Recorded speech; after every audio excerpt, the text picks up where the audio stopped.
നമസ്കാരം സുഹൃത്തുക്കളെ, tarot love energies എന്ന നമ്മുടെ ഈ ചാനലിന്റെ പുതിയൊരു അധ്യായത്തിലേക്ക് എല്ലാ മാന്യ പ്രേക്ഷകർക്കും എന്റെ വിനീതമായ നമസ്കാരം. സ്ക്രീനിൽ കാണിക്കുന്നതാണ് പേഴ്സണൽ റീഡിങ്ങിന്റെ വാട്സ്ആപ്പ് നമ്പർ. ഈ നമ്പറിൽ വാട്സ്ആപ്പിൽ മെസ്സേജ് ചെയ്തു കഴിഞ്ഞാൽ പേഴ്സണൽ റീഡിങ്ങിന്റെ വിശദാംശങ്ങൾ അവിടെ അറിയിക്കുന്നതായിരിക്കും. അപ്പോൾ നമുക്ക് ഇന്നത്തെ തലക്കെട്ടിലേക്ക് പോകാം. നിങ്ങൾ ഈ വ്യക്തിക്ക് വേണ്ടി ചെയ്ത പുണ്യപ്രവർത്തികളെ കുറിച്ച് ഈ വ്യക്തി സന്തോഷത്തോടെ ഓർക്കുന്നു. അത്ര പെട്ടെന്നൊന്നും ഈ വ്യക്തിക്ക് നിങ്ങളെ മറക്കാനാവില്ല. ഈ ഒരു ഊർജ്ജമാണ് നമ്മൾ ഇന്ന് നോക്കാനായിട്ട് പോകുന്നത്. അപ്പോൾ ഈ വ്യക്തിക്ക് സത്യത്തിൽ നിങ്ങളോട് കടപ്പാടുണ്ടോ, സ്നേഹമുണ്ടോ, വിനയമുണ്ടോ, താല്പര്യമുണ്ടോ, നന്ദിയുണ്ടോ? ഇതൊക്കെയാണ് നമ്മൾ ഇന്നിവിടെ നോക്കാനായിട്ട് പോകുന്നത്. നമുക്കിവിടെ ഏറ്റവും കൂടുതൽ കാണുവാനായിട്ട് സാധിക്കുന്നത് വളരെ പോസിറ്റീവായിട്ടുള്ള ചിന്താഗതിയോട് കൂടി നിൽക്കുന്ന ഒരു വ്യക്തിയെ തന്നെയാണ്. നിങ്ങൾ ഈ വ്യക്തിയോട് ചെയ്തിട്ടുള്ള ഒരുപാട് നന്മകൾ ഈ വ്യക്തി നല്ല രീതിയിൽ തന്നെ ഓർക്കുന്നുണ്ട്. ഈ വ്യക്തിക്ക് അത്രമേൽ സന്തോഷം തരുന്ന രീതിയിലുള്ള കാര്യങ്ങളാണ് നിങ്ങൾ ഈ വ്യക്തിക്ക് വേണ്ടി ചെയ്തിട്ടുള്ളത്. വളരെ പോസിറ്റീവായിട്ടുള്ള കാര്യങ്ങൾ ഈ വ്യക്തിക്ക് ചെയ്തു കൊടുത്തിട്ടുള്ളത് കൊണ്ട് തന്നെ ഈ വ്യക്തിക്ക് പല വിധത്തിലുള്ള നേട്ടങ്ങളും കൈവരിക്കാൻ സാധിച്ചിട്ടുണ്ട്. ഈ പേഴ്സൺ എന്ന് പറയുന്നത് ഒരുപക്ഷെ നിങ്ങളുടെ സഹപ്രവർത്തകനോ പ്രവർത്തകയോ ആയിരിക്കാം. നിങ്ങൾ രണ്ടുപേരും ഒരുമിച്ചായിരിക്കാം ജോലി ചെയ്യുന്നത്, അല്ലെങ്കിൽ ഒരേ ജോലി സ്ഥലത്തായിരിക്കാം നിങ്ങൾ പോകുന്നത്. അപ്പൊ തീർച്ചയായിട്ടും നിങ്ങളുടെ ജൂനിയറോ സീനിയറോ ആയിരിക്കാം. അങ്ങനെ പല രീതിയിലും ഏതൊക്കെയോ വഴികളിലൂടെയും ഏതൊക്കെയോ ബന്ധങ്ങളിലൂടെയും നിങ്ങൾക്ക് രണ്ടു പേർക്കും കൂടുതൽ അടുക്കാൻ സാധിച്ചുവെന്നും ഏതൊക്കെയോ സാഹചര്യങ്ങളിൽ നിങ്ങൾ രണ്ടുപേരും തന്നെ വളരെയധികം അങ്ങോട്ടും ഇങ്ങോട്ടും സഹായിക്കുന്ന രീതിയിലേക്ക് മാറി വന്നതായിട്ടും കാണിക്കുന്നുണ്ട്. ഇവിടെ അതിശക്തമായിട്ടുള്ള രീതിയിൽ കരിയർ പരമായിട്ടുള്ള വിജയം, തൊഴിൽ പരമായിട്ടുള്ള വിജയം, സാമ്പത്തിക നേട്ടം ഇതെല്ലാം തന്നെ നിങ്ങൾക്ക് രണ്ടു പേർക്കും ഉണ്ടായിട്ടുണ്ട്. ഇവിടെ പോസിറ്റിവിറ്റി തന്നെയാണ് നമുക്ക് കാണാൻ സാധിക്കുന്നത്. ഒരുപക്ഷെ നിങ്ങളുടെ സാന്നിധ്യം ഇല്ലാതിരുന്നെങ്കിൽ ഈ വ്യക്തിക്ക് ഒന്നും തന്നെ ആകാൻ പറ്റില്ലായിരുന്നു.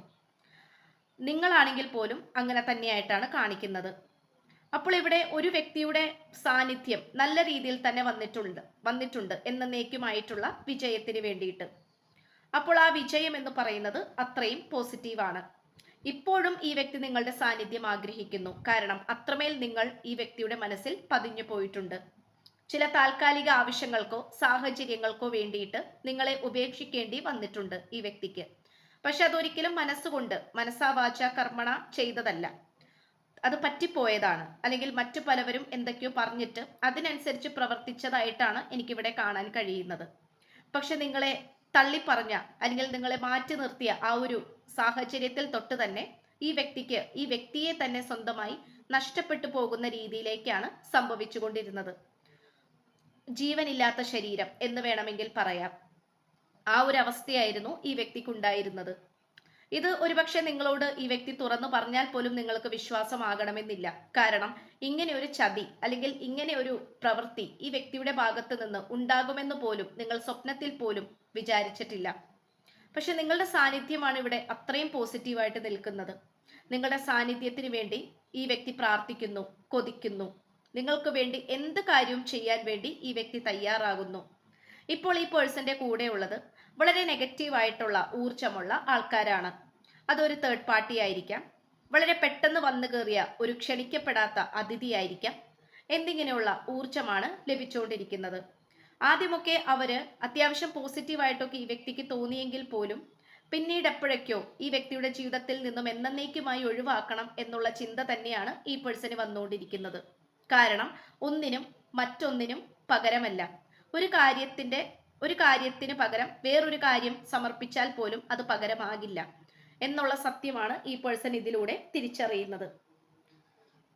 ഇവിടെ സൂപ്പറായിട്ട് അല്ലെങ്കിൽ വളരെ മനോഹരമായിട്ട് തന്നെ ഈ വ്യക്തിക്ക് നിങ്ങളോടുള്ള ആകർഷണം വർദ്ധിച്ചുകൊണ്ടേയിരിക്കുകയാണ്.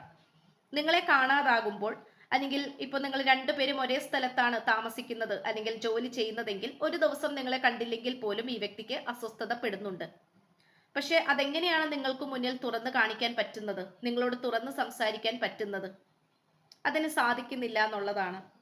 പക്ഷെ സ്വപ്നത്തിലെ ആണെങ്കിലും അല്ലെങ്കിൽ മനസ്സിലൂടെയെങ്കിലും ഈ വ്യക്തി നിങ്ങളുടെ അടുത്തേക്ക് കുതിച്ച് ഉയർന്നു വരാൻ താല്പര്യപ്പെടുന്നുണ്ട്. പക്ഷെ അതൊരിക്കലും സാധ്യമല്ല എന്നുള്ള തിരിച്ചറിവും ഈ വ്യക്തിക്കുണ്ട്. സത്യത്തിൽ ഈ വ്യക്തിക്ക് നിങ്ങളെ വളരെയധികം പേടിയാണ്. കാരണം നിങ്ങളോട് ചെയ്തു പോയിട്ടുള്ള പല കാര്യങ്ങളും ഈ വ്യക്തിയെ അലട്ടിക്കൊണ്ടിരിക്കുന്നു. ഇവിടെ തീർച്ചയായിട്ടും നിങ്ങൾ ഈ വ്യക്തിക്ക് വേണ്ടി ചെയ്ത പുണ്യപ്രവർത്തികൾ മറ്റാരുമായിട്ട് ചർച്ച ചെയ്യാനോ മറ്റാരോടും പറഞ്ഞുകൊണ്ട് നടക്കാനോ നിങ്ങൾ തയ്യാറാകുന്നില്ല.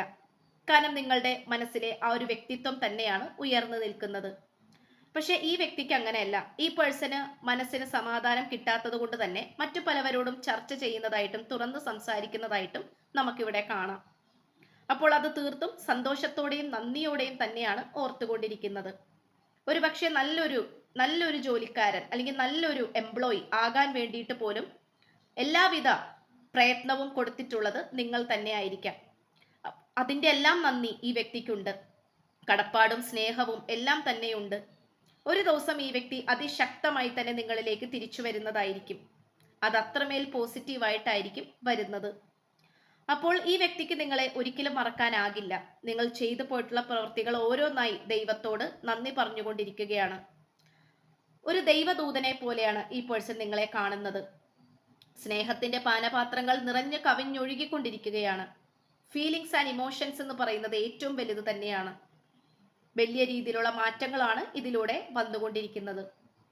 അതുമാത്രമല്ല, കണ്ണുള്ളപ്പോൾ കണ്ണിന്റെ വില അറിയില്ല എന്ന് പറയുന്നത് പോലെ നിങ്ങൾ ഉണ്ടായിരുന്നപ്പോൾ ചില കാര്യങ്ങളിൽ ഈ പേഴ്സൺ വില അറിഞ്ഞിരുന്നില്ല. അതുകൊണ്ട് നിങ്ങളിപ്പോൾ നിങ്ങളുടെ സാന്നിധ്യം ഇല്ലാതെ ആയപ്പോൾ ആ സ്ഥാനത്ത് വേറൊരാൾ കയറി വന്നപ്പോഴാണ് നിങ്ങളുടെ അവസ്ഥ എന്തായിരുന്നു, അല്ലെങ്കിൽ നിങ്ങളുടെ പ്രധാന പങ്ക് എന്തായിരുന്നു, നിങ്ങളുടെ സാന്നിധ്യം എന്തായിരുന്നു, നിങ്ങളുടെ പ്രയത്നങ്ങൾ എന്തായിരുന്നു, നിങ്ങളുടെ മനസ്സെന്തായിരുന്നു എന്നുള്ളത് ഈ പേഴ്സൺ മനസ്സിലാക്കുന്നത്. അപ്പൊ ഇത്രയുമാണ് നമുക്ക് ലഭിച്ചിട്ടുള്ളത്. വളരെ പോസിറ്റീവായിട്ടുള്ള ഊർജ്ജമാണ്. എന്തായാലും ഈ വ്യക്തി നിങ്ങളുടെ അടുത്തേക്ക് തന്നെ തിരിച്ചു വരും. തിരിച്ചു വരാതെ എങ്ങോട്ട് പോകാൻ, ആരുടെ അടുത്തേക്ക് പോകാൻ? എങ്ങോട്ട് പോയാൽ പോലും അതൊരു സംതൃപ്തമായിട്ടുള്ള ഒരു ജീവിതം ഈ വ്യക്തിക്ക് കൊടുക്കില്ല, ഈ വ്യക്തിക്ക് ലഭിക്കുകയില്ല. അവിടെ നിങ്ങളുടെ കണ്ണുനീര് ഒരു ശാപമായി മാറുകയും അല്ലെങ്കിൽ ശാപമായി മാറുമോ എന്നുള്ള പേടി ഈ വ്യക്തിക്കുണ്ട്. അതുകൊണ്ട് നേരോടെയും പേടിയില്ലാതെയും സത്യസന്ധമായിട്ട് ജീവിക്കാൻ ഈ പേഴ്സൺ താല്പര്യപ്പെടുന്നു. ഇത് ഈ വ്യക്തിയിൽ വന്നിരിക്കുന്ന ഏറ്റവും വലിയൊരു മാറ്റമാണ്. അത് തീർത്തും സത്യസന്ധമായ പ്രവൃത്തിയോട് കൂടി തന്നെയാണ് ഈ വ്യക്തിക്ക് അത് തിരിച്ചറിയുവാൻ സാധിച്ചിട്ടുള്ളത്. അപ്പോൾ ഇത്രയുമാണ് നമുക്ക് ലഭിച്ചിട്ടുള്ളത്. അപ്പോൾ നിങ്ങളുടെ പേഴ്സണെ നിങ്ങൾ ശുഭാപ്തി വിശ്വാസത്തോടു കൂടി, നല്ല മനസ്സോടു കൂടി, പ്രാർത്ഥനയോടു കൂടി നിങ്ങൾ കാത്തിരിക്കുക. ഒരു ദിവസം ഈ വ്യക്തിയുടെ വരവുണ്ട്. അതിൽ എല്ലാ തരത്തിലുള്ള സന്തോഷവും നിങ്ങളിലേക്ക് എത്തിച്ചേരാൻ പോകുന്നു. ഇത്രയുമാണ് പ്രപഞ്ചശക്തി ഇന്നത്തെ വായനയിൽ നിങ്ങളോട് വെളിപ്പെടുത്താൻ താല്പര്യപ്പെടുന്നത്. കൂടുതൽ ഊർജങ്ങൾക്കായി ചാനൽ ഒന്ന് സബ്സ്ക്രൈബ് ചെയ്യുക. കൂടുതൽ വായനകൾ കേൾക്കാനും അതിനനുസരിച്ച് നിങ്ങളുടെ ജീവിതം മുന്നോട്ട് കൊണ്ടുപോകാനും വേണ്ടിയിട്ട് എല്ലാ വായനകളും മുടങ്ങാതെ കാണുക. ലൈക്ക് ചെയ്യുക, വായന ഇഷ്ടപ്പെട്ടാൽ ഷെയർ ചെയ്യുക. നിങ്ങളുടെ വിലയേറെ അഭിപ്രായങ്ങൾ കമന്റ് ബോക്സിലൂടെ രേഖപ്പെടുത്തണം. അപ്പോൾ പുതിയൊരു അധ്യായത്തിൽ കാണുന്നതുവരേക്കും എല്ലാ മാന്യ പ്രേക്ഷകർക്കും എൻ്റെ വിനീതമായ നന്ദി, നമസ്കാരം. God bless you.